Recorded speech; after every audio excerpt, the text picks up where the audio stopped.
Welcome to Rise, Season 3, Episode 9. Happy anniversary, Anita.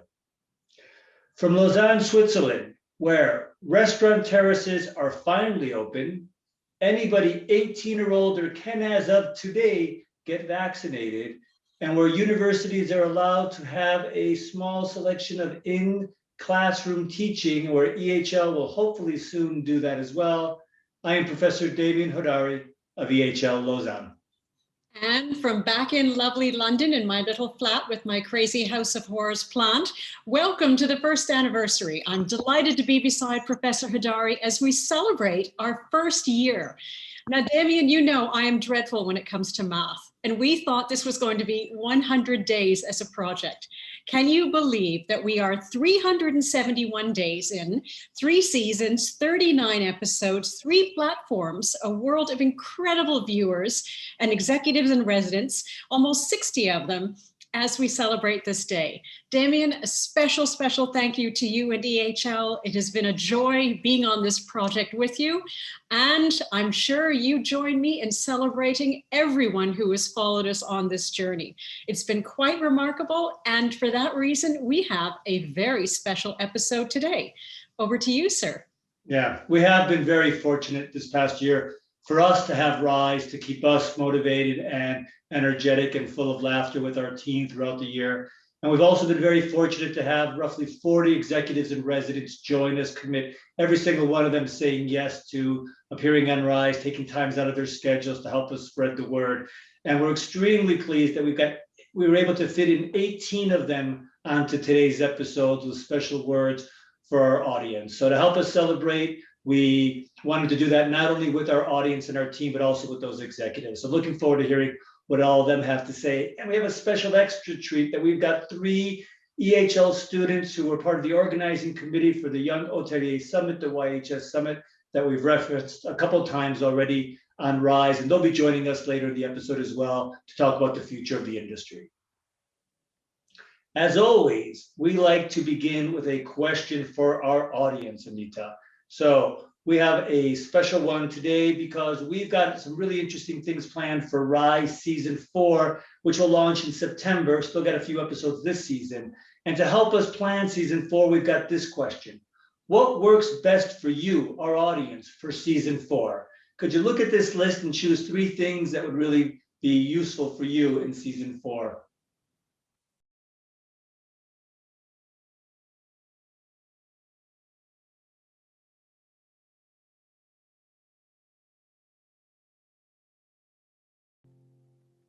Let's see.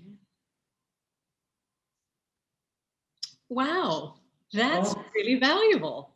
Huh. I've been a proponent of the fact that we should be a bit more live on YouTube or LinkedIn. Might make it easier for people to join us as opposed to having to come here on Zoom, but it looks like that's not the case. What else do we got? Interesting as well, and so valuable. Do we do 1 episode every 10 weeks, or 1 episode every week, or 1 every 2 weeks? And it looks like people want to see it every other week. That's really interesting. Which is what we've been doing now. So I mean, this is, we've got our own different views. So far, it looks like both things I thought I was wrong. So that's why it's useful, because really, as we've always said, the show's for the audience, and so we want to make sure that it works for everybody. So thanks, everybody, for that. We'll look at that in a bit more detail later and definitely take all that into account. Very rich and very valuable. And so, as always, we go and look at where in the world are we? And what's so interesting about this, Demian, is that so much has changed in the last year. And yet somehow, some things have stayed the same. Who would have thought over 3 seasons, over 371 days, you have never changed your shirt and your jacket? Can you believe this? I've washed them. I just haven't changed them. Oh, jeez.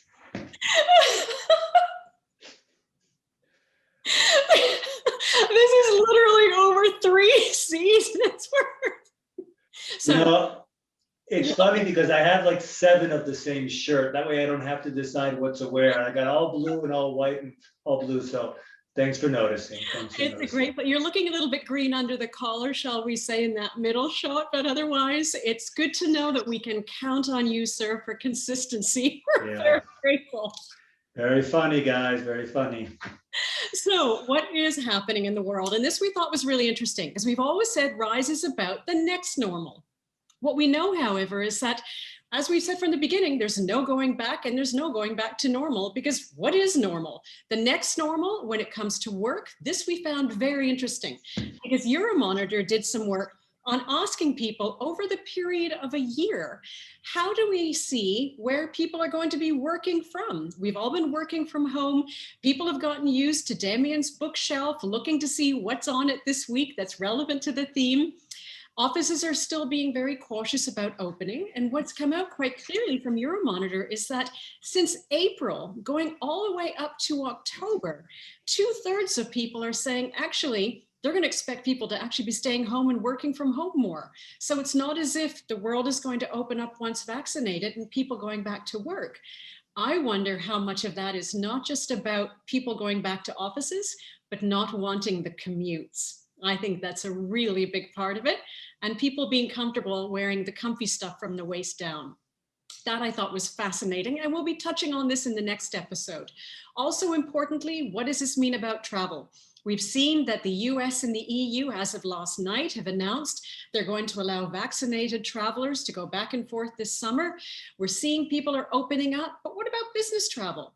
And this is going to be the long COVID, because what we're finding is that 1 in 5 people that were asked in the same study feel that in the medium to and permanent terms, there's going to be a significantly reduced air travel and international travel per se. Why is that?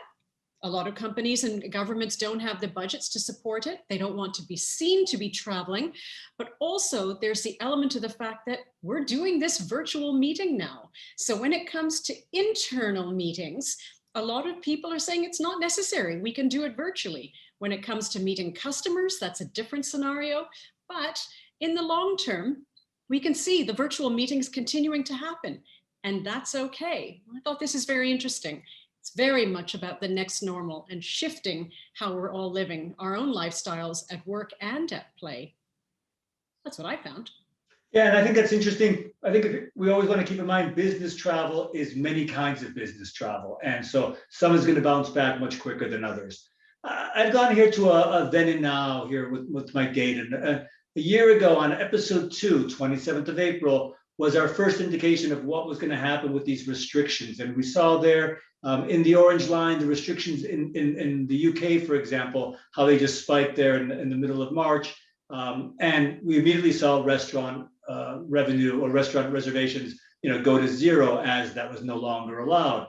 And so here a year later, we had the exact opposite, right? Restaurants a couple of weeks ago reopening there in the UK, terraces opening, and you can see the immediate rise in that pink line towards reservations for restaurateurs. And I think here the basic message is people want to eat outdoors. People want to eat in restaurants. They want that experience. And when they're allowed, it's coming back. So this fear of, and I don't really know if there's anybody been afraid of it other than a few people.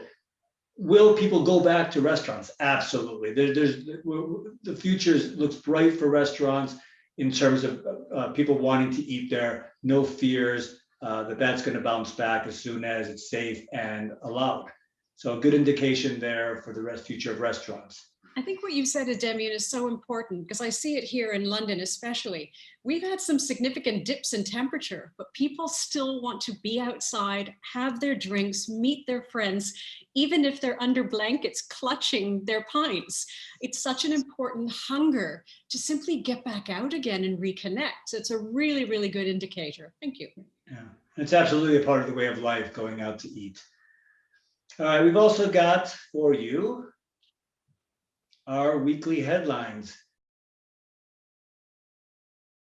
Okay. So first one is going back to a year ago when we saw Qantas announcing very early in April and saying there will be no international travel until 2021. And it was quite awe-inspiring in a negative way when we saw this, thinking, my goodness, that's a very bold statement to make. And that's a very unnerving statement in terms of the health of the aviation industry. However, 1 year on, we see that was the correct hypothesis in terms of when the country was going to open up again. Last week was the announcement of the New Zealand-Australia bubble, being able to have people cross over without quarantines.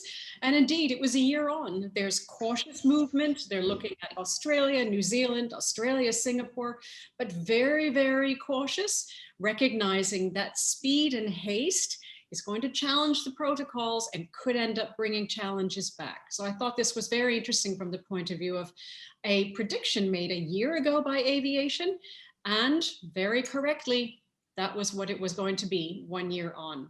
So over to you, sir.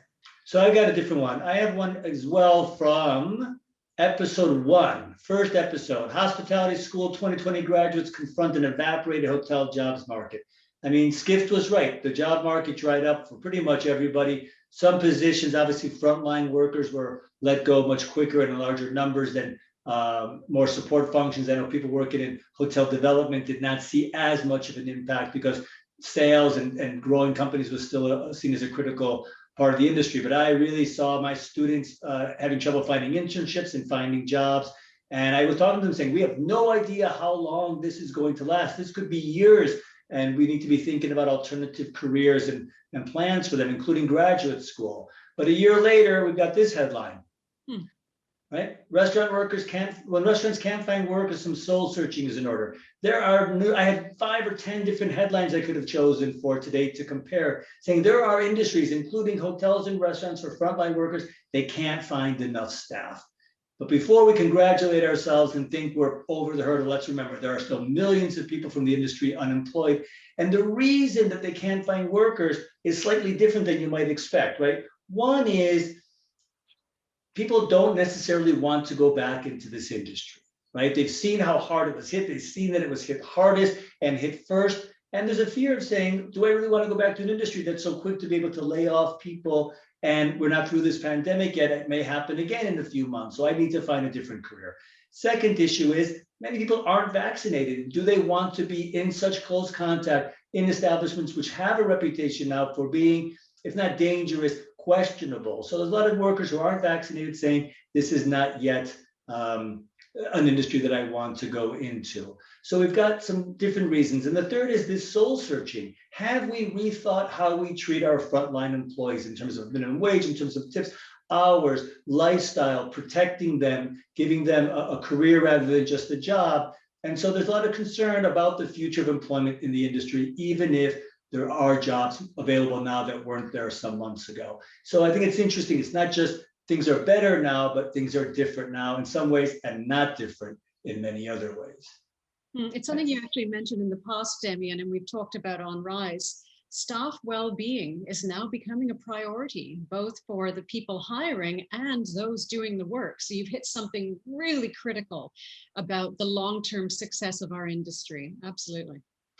And a second headline, a little quicker. A year ago, episode 5, coastal towns tell visitors to stay away as lockdown eases in England, right? Fear of people bringing the virus to their destinations, people wanting to get out of the cities, go to these beautiful areas, and those areas saying, even though we need your tourism dollars, we'd rather you not come because we just don't feel safe.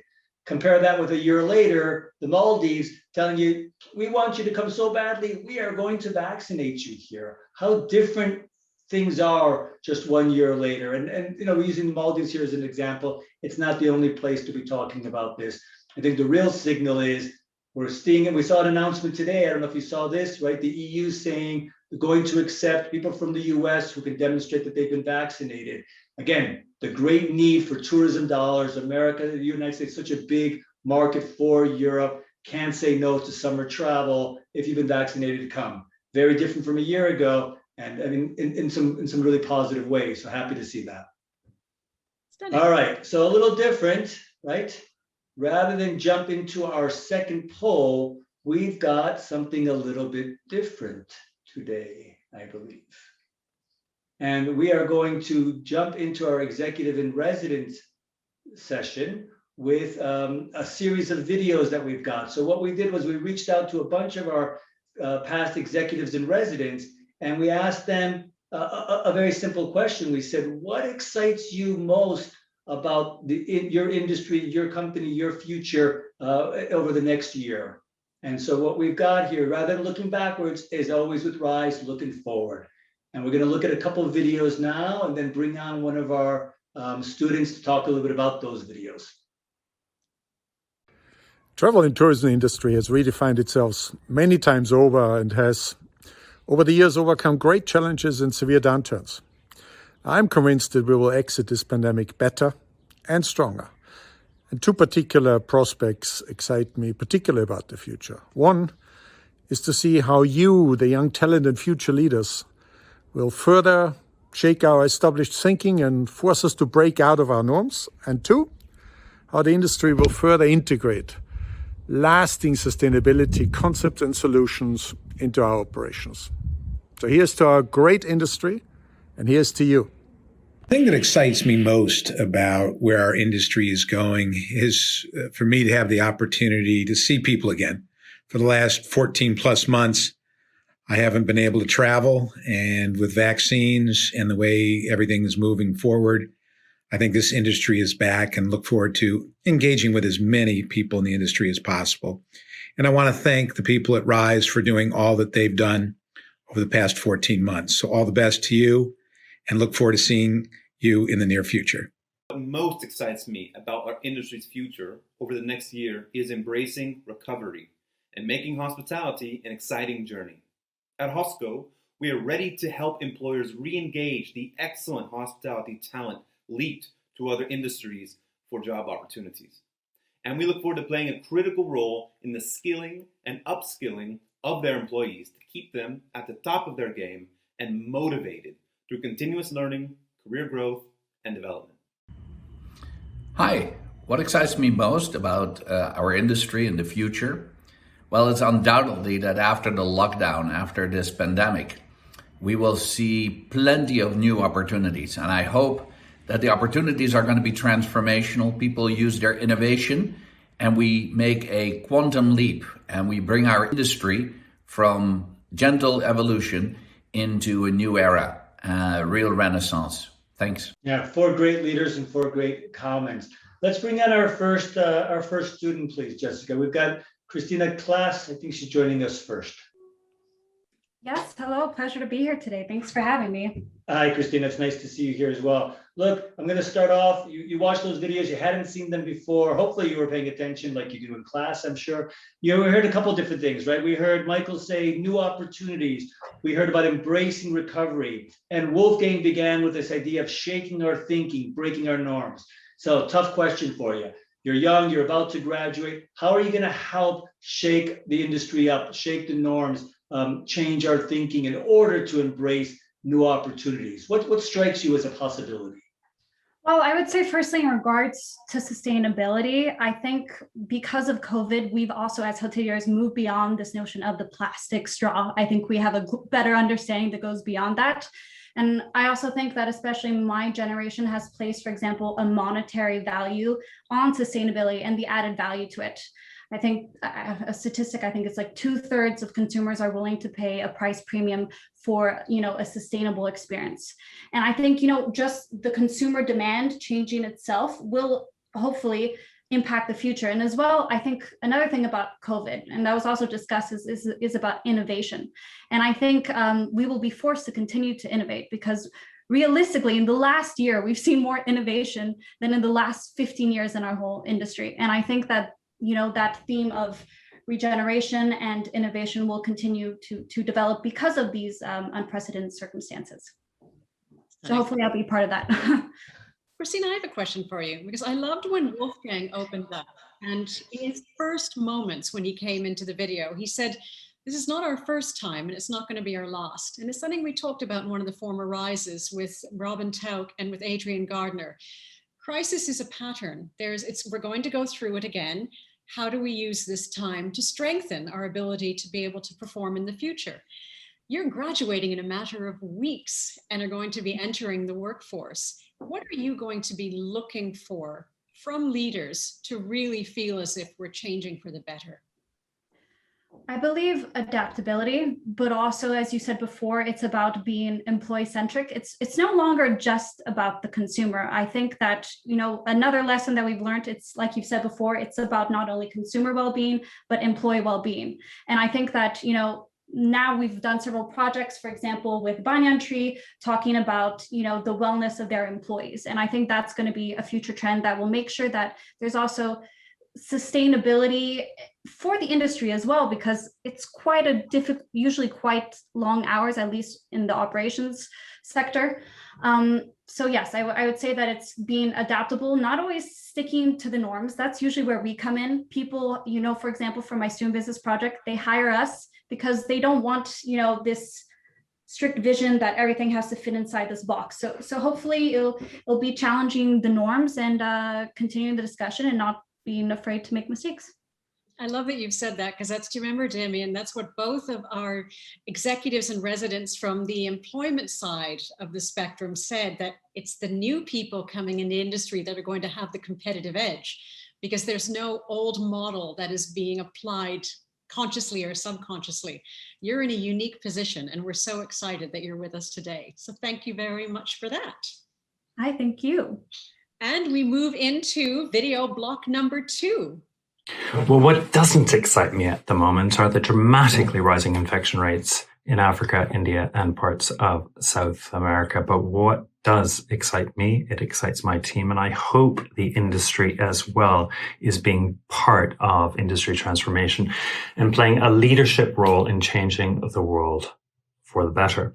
I think it's critical more than ever that we learn, we connect, and we collaborate, and we propel industry transformation. To do this, we need to be brave, we need to act and deliver quickly, and we need to evangelize hope and action. And I very much will be part of this.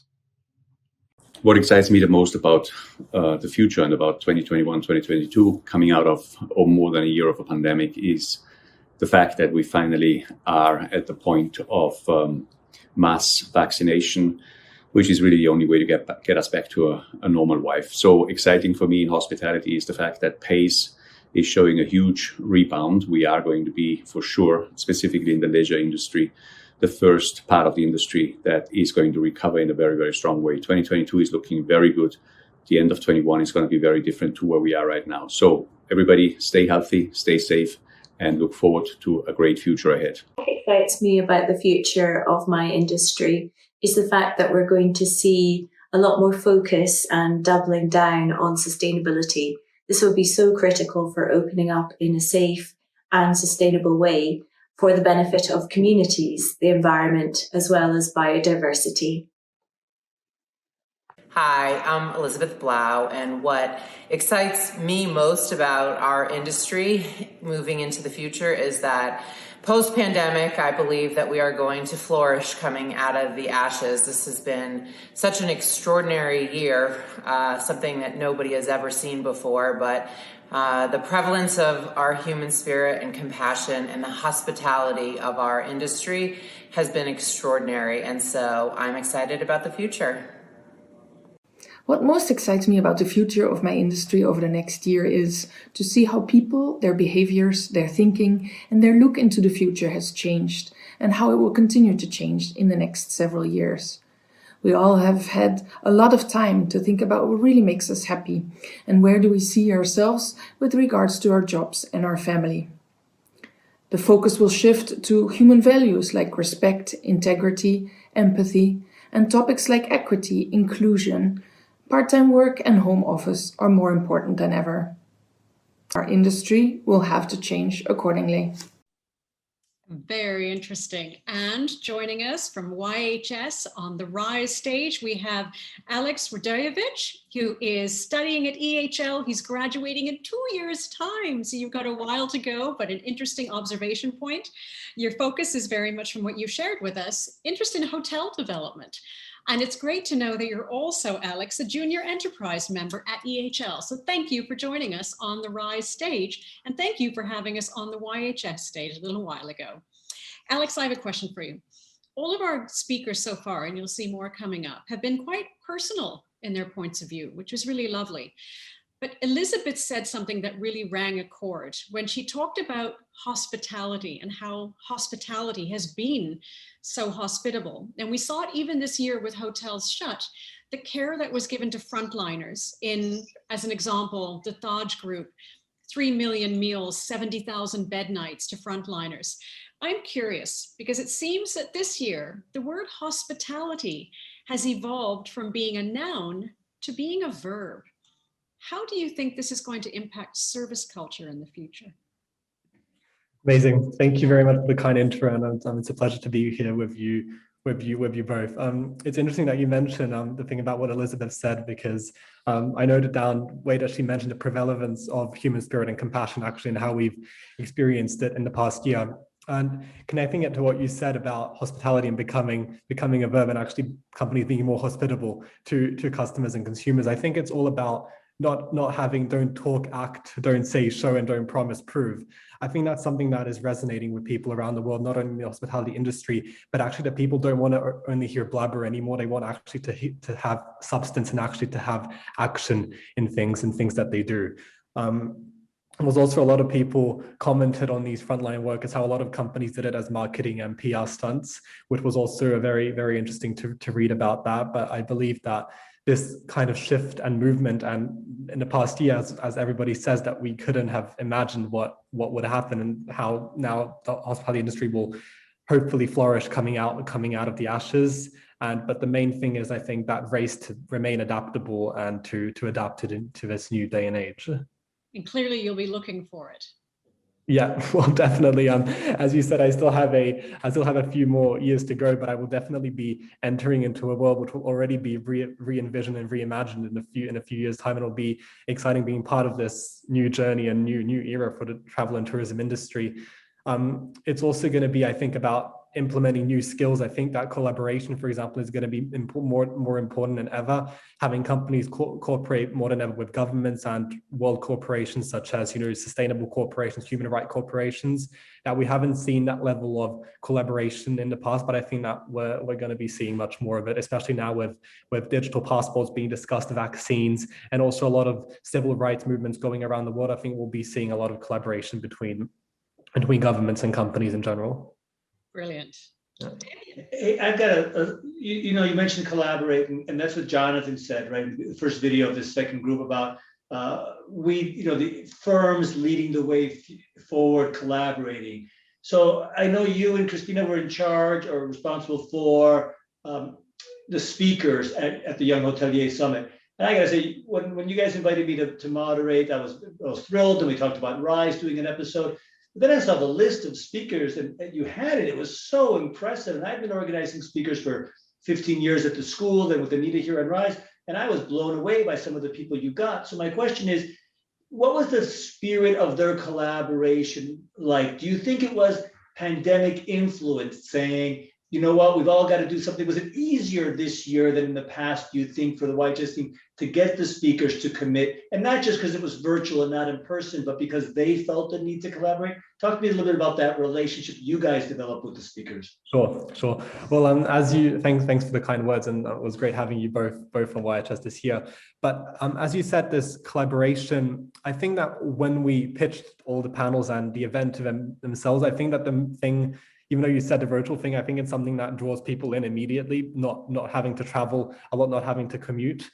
I think that a lot of them knew that the hospitality tourism industry is the industry that has been most impacted, or one of the most industries that has been most impacted by COVID. So I really do believe that they felt some kind of responsibility to address future leaders of tomorrow. So I think that was something very, very remarkable to see, and very compassionate from their side, because all these people were also in distress for even their own companies or the businesses that they were in. So even to take out their own time and to share, their experience through the pandemic was, I think, very important for us, because we were, at the beginning, we were scared, oh, these people, they must be in crises. Will they even have time to prepare for an event such as YHS and offer any insight? So we appreciated that. Yeah, we felt something similar, right, Anita? We felt that, I think, every single executive we've asked to come on the show has said yes, and I think everyone feels that responsibility. And so there are some positive things coming out of this, right? The people's attitude towards the industry, this collaboration. I think Jonathan hit it spot on when he talked about that. Stunning. Thank you so Okay. much, Alex. Thanks, Thank Alex. you. We'll bring you back up in a few minutes. Perfect, thanks. All right, let's move on to our third set of videos, including one very special guest. I think what really excites me most about the future of my industry is almost this newfound togetherness, this spirit within hospitality from an industry that's faced many challenges over the last 14 months. In my 30 years in hospitality, I've never known such a spirit and camaraderie, and I do believe that this will be continued for many years to come. So that really is very exciting. I'm so over the moon and pleased to be part of it. What most excites me about our industry for next year is the chance we have as hospitality to bring a positive vibe to everybody. We are the first ones to welcome people again when they're traveling. If that's at airports, hotels, wherever that is. I think we have such a great chance, opportunity that we should cherish and really make sure we deliver. Hi, this is Jamie Hodari. I work in the workplace industry, so adjacent to hospitality, but not necessarily a core part of the hospitality industry. And for my industry, I think the thing I'm most excited about in the coming year is that if you look at the survey data, most people do want to return to the office at least a few days a week. But the reason they want to do it is not for the reasons people initially thought. It's not because of, missed productivity or things like that. It's because they miss their colleagues and they miss the social interactions and the relationships. And to me, that's a very human thing and an exciting thing to see people get back to across the world. Hello, Rise. Yeah, what excites me about the next year is that we're coming out of the tunnel. Many countries have done great things in terms of the vaccine. I think it's going to build confidence. People are going to go crazy, I think. And firstly, of course, staycations, the domestic market, F&B, and then, of course, it'll grow as people's confidence grows to the international leisure sector first, and then business, of course, will follow after that. But I'm very optimistic about the future. Hi, everyone. What excites me most about the future of our industry is that COVID has really only served as a catalyst for all things well, the well-being of people, planet, and community. And to me, this means that the future will be less about what we do and from where, and much more about how. And that's exciting. Well said. All right, let's bring on our third student, Lena Chan, who was also involved with the YHS Summit marketing, I believe, right? Lena, you were working on the marketing of the event, right? Yes, I was. All right, let me ask you a question. So I don't know if you saw the third video there, was by the good looking and smart member of my family, my brother Jamie, who got all the brains and all the looks. I got the sense of humor. So let me ask you, he talked about people miss being with their colleagues, right? Which makes a lot of sense. You've been, for most of the last year, you've been studying at home, and you probably were not, maybe a little bit more around classmates, and some people may have been around their colleagues, but probably not even close to what it was like pre-pandemic. How has learning and then organizing YHS from your home office impacted you, and how do you think it would have been different, or what do you miss from the camaraderie and the social interaction with your classmates? Basically, what's it been like, and what are you looking forward to when things get back to normal? I think that, firstly, thank you so much. It's a pleasure to be here with everyone. Yes, so talking about the experience of organizing YHS online and virtually from my home, and not to mention it's a digital summit, it was very, very difficult, and I'll get to that later. But I think one of the main things I figured out was the biggest challenge is you can't see the other person. So when you're discussing something, a marketing plan, or you're discussing an event or a theme, you don't really know what they truly are feeling or whether they actually like what you're saying. So you kind of just have to anticipate through their voice or through how they're texting even. So it's like you're trying to be psychic.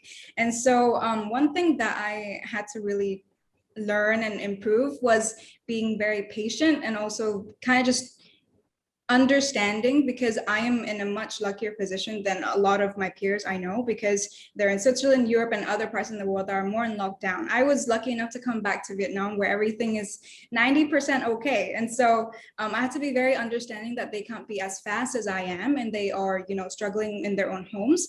And so for me, it was more about being patient and being understanding and just following up all the time, making sure that people know what's going on, and just being more organized, I suppose. Okay. Lena, I have a question for you, because you bring in a really interesting aspect of cultural and geographic differences about how the crisis has hit people and now how it's opening up. Why has this been, the language is always tricky. It's not about being a blessing. It's not a silver lining, but how has this crisis taught our industry about being culturally sensitive to differences? Does that make sense? Because you just mentioned it about being in Vietnam vis-a-vis your friends. Yeah. I think that similar with, I mean, being culturally sensitive, I think it's kind of a recurring issue that we've had to deal with a long time. I think that what the pandemic has really taught us is that we're all in the same boat, and we all really have to work together. Otherwise, the boat is gonna turn over. You can't cut the boat in half and you can float, you know? And so I feel like now, being at home, we have more free time. Obviously, we cut the commute time, and we have, you know, our own space, and we're comfortable, and we have more time to focus on other things that we would usually be focusing on. So I feel like people have been able to contemplate a bit more and also do their own research more and also be motivated, because if we're not catching up with our friends or our peers or our colleagues in real life, then you have to catch up online. So you're reading through all these sites or these media channels all the time, kind of going crazy online. And so we kind of absorb all of these information, and you come to the realization that if we don't start to kind of adapt and be flexible and be understanding of one another, then the boat is gonna tip, and that's when we truly are in big trouble. This is just a little hiccup, you know? So I think if we make it past this, then we can just only go up from there. I love as you said earlier as well, the increased patience and sensitivity that's needed to understand someone else's context rather than just applying your wiring. It was a great input. Thank you. Thank you. All right. I guess let me ask a little follow-up question. I know I probably don't have time, but what Mia said about wellness and accelerating wellness, do you think students have been able to stay well during this? Have people paid attention to their health and their eating and exercise and their mental well-being? Or has this, because you know, we as professors in the school have not been able to keep an eye on people a little bit like we could normally do. You can't see that struggling student, or student might not go and see a counselor when they're having stress. Have you noticed, you know, without naming anybody, a change in this? Are people more attuned to this or less attuned to this, or the same? I think that for those that I know, so I can only speak for those that I know and have spoken to, we've been really lucky that, you know, if we're not in a place like Vietnam or, for example, other Asian countries like Singapore, interacting with people, then we are living with our roommates who are very supportive. And we also have to communicate all the time on Teams with our groups in order to have that interaction and also do our group projects, or otherwise we fail. And so we do have that, you know, kind of, we all are trying to hide that we're struggling. And so I feel like that in a way kind of helps motivate us to reach that kind of the fake it till you make it quote. So I think that in that sense, we do have a great support system, because once you have a mindset that's starting to go down because of COVID and it keeps going down and it hits rock bottom, you can't go any further than that. You just go up. And so I think I felt that as well during, like, for example, my internship. I was in Japan and like I was just stuck there. And then I came back to Vietnam and suddenly, like, I found all the support. Obviously, it's from real life as well, but me, myself, mentally, I was still struggling with it.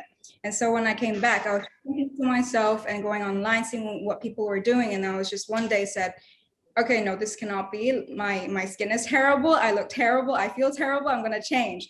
And so I'm living by myself. I started to cook more at home, even though I can just go outside and get something for like 50 cents. I think that's what it is, like very, very cheap. But I chose to be at home, exercise, and also just cook, just like everyone else, I'm sure, in COVID situations at home are doing. I feel like it's just that willpower that you can find inside yourself once you've hit that rock bottom, going out and being proactive to find solutions in order to better yourself, so then other people can also be inspired by you to become better. I hope everybody's as resilient as you. Anita? Hi, geez, Demian. Those were great questions. Oh. I mean, I knew you were an incredible professional. I didn't know your style was so paternal. I say it as a compliment, obviously. Wow, those and Lena, thank you for your honesty. So, thank you. I'm gonna let you intro the next section. I love making her cry. I love making her cry. All right, let's go to section. Let's go to our last couple of videos, and then we're going to bring on all three of the students for a little conversation. What most excites me about the future of Mary's Meals over the coming year is the way that we continue to expand to reach even more children with a daily meal in school. We've already expanded this year to reach 1.83 million children every day in school with a meal, and we're hoping that by the end of the year we'll be feeding even more children. Firstly, I would like to compliment you on the RISE experience, which I was very fortunate to be a part of. I believe that the most exciting prospect for our industry is that travel in the foreseeable future will show a high demand for boutique, small and exciting properties. Mantis, because of its size, of its properties, fits within the sector, and secondly, we believe tourists will undoubtedly respect the environment in a much more passive and respectful way. What better than to visit a Mantis property which stands for Man and Nature Together is Sustainable. Good day. My name is Andrew Jennings, an international retailer. I'm very excited about retail over the next 12 to 18 months, as I can see some huge developments, both with the online business, a return to bricks and mortar, and the energy that social media is going to give our industry over the next short while. Hello to all my friends in RISE. Great to be back with you here in 2021. And what excites me most about our industry for 2021 is hope. Best put by the words of Seamus Heaney. Human beings suffer. They torture one another. They get hurt and get hard. No poem or play or song can fully right a wrong inflicted and endured. History says don't hope on the side of the grave, but then, once in a lifetime, the longed for tidal wave of justice can rise up and hope and history rhyme. So hope for a great sea change on the far side of revenge. Believe that a further shore is reachable from here. Believe in miracles and cures and healing wells. Call miracles self-healing, the utter self-revealing, double take of feeling. If there's fire on the mountain and lightning and storm and God speaks from the sky, that means someone is hearing the outcry and the birth cry of new life at its term. It means once in a lifetime that justice can rise up and hope and history rhyme. So classy and so Nile. So let's bring back on Alex, Christina, and Lena, if we can, Jessica. And there's a drum roll. All right, Anita, you wanna ask this question? Indeed, and again, thank you three for joining us on this. As you've seen, we've had an incredible array of executives share their personal points of view.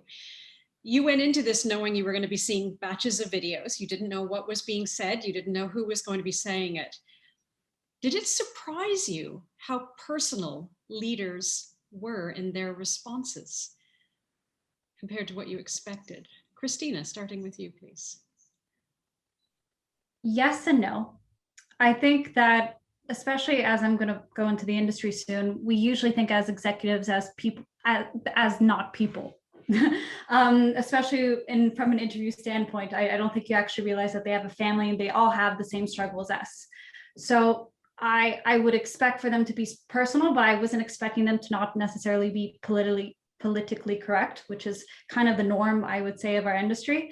So it was a true pleasure for them to, to talk about their personal life and also look forward to many aspects in the industry. So yes and no is my final answer. Lena, from your perspective. I think I will settle certainly on no, because I feel like throughout, it's been more than a year now that this has been going on. And I think no, because it's not expected, because we've all been separated for so long that just even if we are, separated, isolated with our families only, or just with our flatmates, we are missing that connection with people that we don't know, because we as humans, we're social animals. We want to continuously be socializing and getting to know different people and unique people. Also, that's why we're in this industry. And so I would say no, because we all have this pent up demand, but for a social and human emotion from having it come back to us rather than just us giving it out or like internalizing it, because we explode sometimes. And so I think that with this opportunity as well, what they really wanted is to show that the way forward is not to kind of be all strong and I'm okay, I'm all well. It's more about showing that we are also struggling. So then there's some unity in there, like I spoke about before, that we all understand that everyone is struggling and that we're all in the same boat. Indeed. And Alex? Yeah, well, I agree with what Lena says. I think that, I wasn't surprised, just in the way that, as I said, after watching my videos, I think it's about being genuine. And I think that's what people want to hear. They want to hear substance. They want people to say things that are meaningful. And I think that's what we got, what we got from those videos. And it's not just about talking, it's about putting action before words. And in my opinion, I think that kind of resonates with the fact that all these leaders who we're all of us are pleasure to be here, as you call us, executives in residence, together with all these people, how they actually are motivating us to continue in this industry and continue in developing this industry. And as Christina is entering this industry early, she's going to be graduating in a few weeks' time. Lena and I, we still have quite a bit to go, but I think it's very important, and it's very good to hear how honest they are and how they share their personal stories of the past year. Indeed. I think all three of you have hit something which I think is one of the most powerful aspects of what Mother Nature has taught us this past year, and the humility of it. We've all had a unique window of opportunity for intimacy with one another professionally that we normally wouldn't have. And to waste that would be a great loss. And it goes to what Demian was saying. And I love, Lena, when you were saying as well, this whole principle of you reach a point where you have to say, I'm not okay. And everyone has gone through challenge, and we have no idea what's happening on the other side of their screens because our lives are controlled through this box.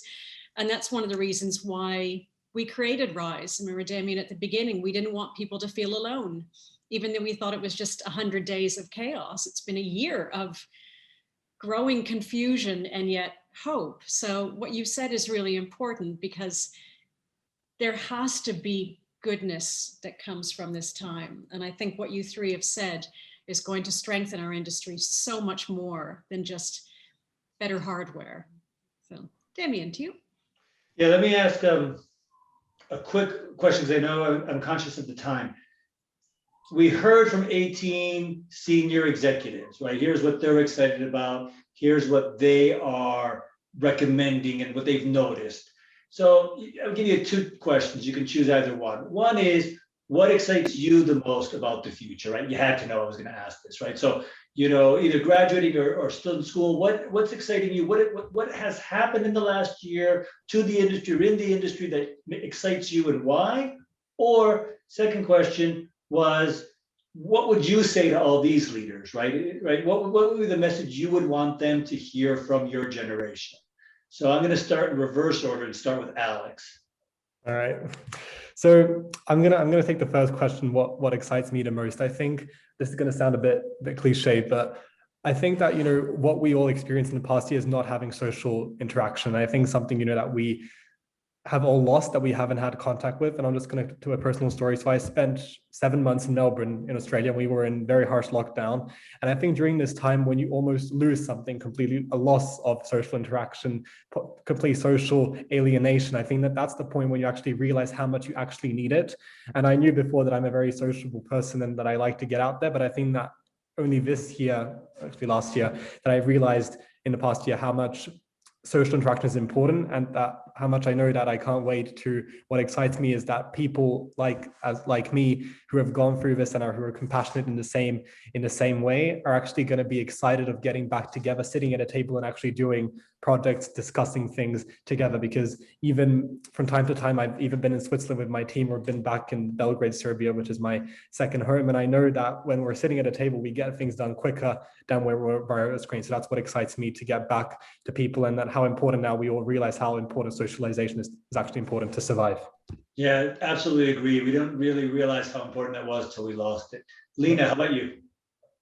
I think that because Christina is going to graduate in 2 weeks, I'll take the first question as well. I think that what I'm most excited for is for the rest of the world to, when all this kind of precautions kind of loosen up, I want to be able to see all the action that we're talking about actually happen. Because I know that we're talking a lot about, increasing inclusion and also sustainability and mental well-being and all of this. And it feels like we're almost there, and we have so much adrenaline that's building up. But I actually want to see it happen, because obviously we've spoken before also in the CSR panel in VHS. It's all talk, but we haven't actually seen action. So I'm really, really excited to see stuff happening, because being in Vietnam as well, I know that lots of young people such as myself and just people who are in their 20s, like they're doing stuff, they're going out there and commenting, reviewing, say there's plastic here, don't come here, or like they're coming together, having these beach cleanups. And I found that really interesting and really fun, and also just very, inspiring. And so I'm waiting to see the rest of the world open up and have action, actually words into action. That's what I'm trying to say. Great answer. I wholeheartedly believe you. Let's see people's actions, not just their words. All right, Christina, final word to you. Well, I'm actually also going to go for the first question, but just on a personal note. But then I think people are expecting me to have one sentence since I'm graduating, but I'll be very brief. I'm excited to continue to, really explore my own backyard. Talib Rifai, the former secretary of the UNWTO, he said that you shouldn't, be able to travel internationally when you don't even, fully enjoy what's right outside. And I realized that, especially during the pandemic, even though I'm born and raised in Switzerland, I've never actually gone out and just explored, spent days walking in the mountains, learning about the history and the culture. So that's one thing. And I think that's also for the future of the hospitality, it's about community integration. And then for my, words of wisdom, it's the same thing about action. Walk your talk. A bit controversial, put your money where your mouth is. As an industry as a whole, we love to talk. We talk a lot. But in reality, there has to be, like my colleague said, Lena, there has to be more action. And we really have to stick true to our word and not make it necessarily sound nice, but make the actions worth something. Brilliant. Yeah. Hey, great answers, the three of you. I want to say two things. One is, it almost felt like you guys had scripted these answers because you knew the questions and you didn't know the questions, you hadn't seen the videos, and it just goes to show how clever you are, how on top of things you are. And obviously, leading YHS and being leaders of the school, we expect nothing less from you. But really, great job. And I hope I get to have Alex and Lena in my class next year or the year after. So make sure you choose my elective, because we'll have some interesting conversations. Anita? I'm going to do a quick comment, and as much as I had my thank you written down, I'm going to leave it actually to Steve DeRosmo, who sent in on the Q&A. Dear EHL students, realize just how inspirational they are to those already in the industry.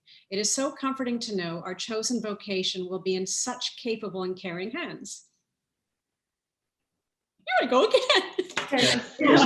So that's from one of our loyal audience.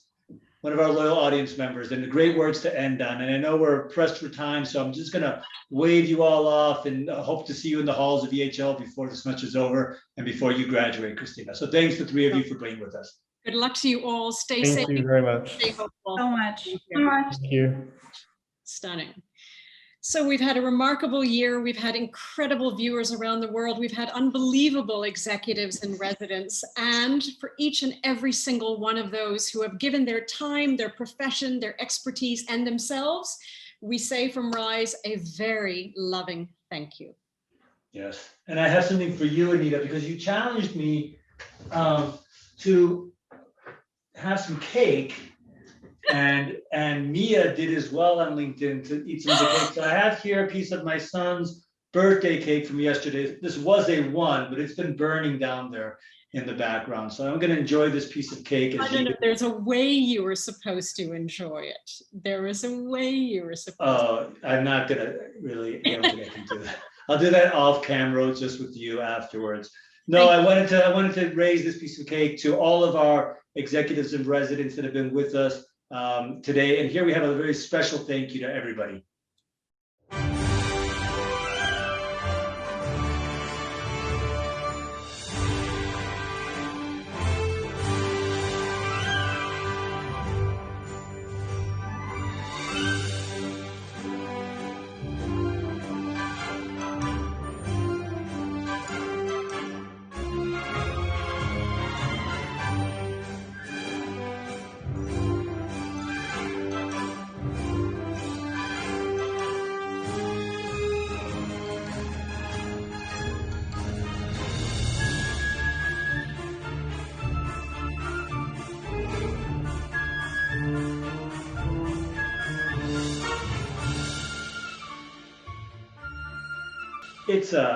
It's a pretty impressive list of people that have been kind enough to be on this show with us. Remarkable. And on that, a special thank you to you, Demian, and to EHL, with love.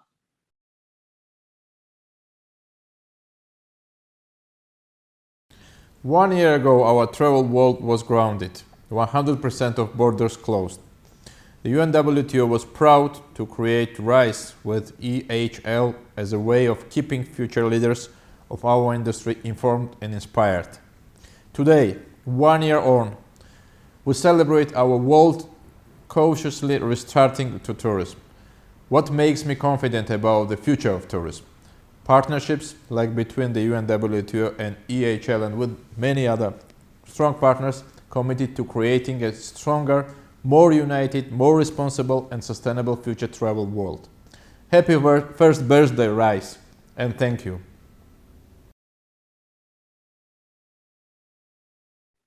Oh, that was very nice. That was very nice. Look, I know we're out of time, so just again, thank you, Anita, Grace, Jessica, Joanne, Sarah, Emmanuel. It's been a great year working with all of you, and hopefully we got a couple of great episodes left for season 3, and then some really interesting things that we're going to do in season 4 we've been working hard on that'll launch next September. So thanks for the year, and hopefully in a year we can celebrate 2 years of Rise. Indeed, and we'll see everyone back on the Rise stage on May the 10th, Monday, 2 weeks time, and we're talking about work from home. What the? And we're going to keep doing that. So, but before we close, to everyone again, thank you very much for being a part of Rise. A special, special thank you to our Wizards of Oz, who are all backstage. Sorry, I'm going to do this incorrectly. There we go. That's why we have Jessica. But that's very much exactly as you say. It's Jessica, Grace, Joanne. Also, we've got the beautiful Sarah, who's covered up in a mask, Manuel, and Millie. We have Millie behind the scenes, who's always one of our supporters, and super fan Sandra Towler. So to everyone, thank you for joining us today. Thank you for joining us this last week. As always, stay safe, stay strong, stay hopeful, stay confident, keep your hands clean, and stay with Rise. We'll see you in 2 weeks. Bye, everybody. Thank you.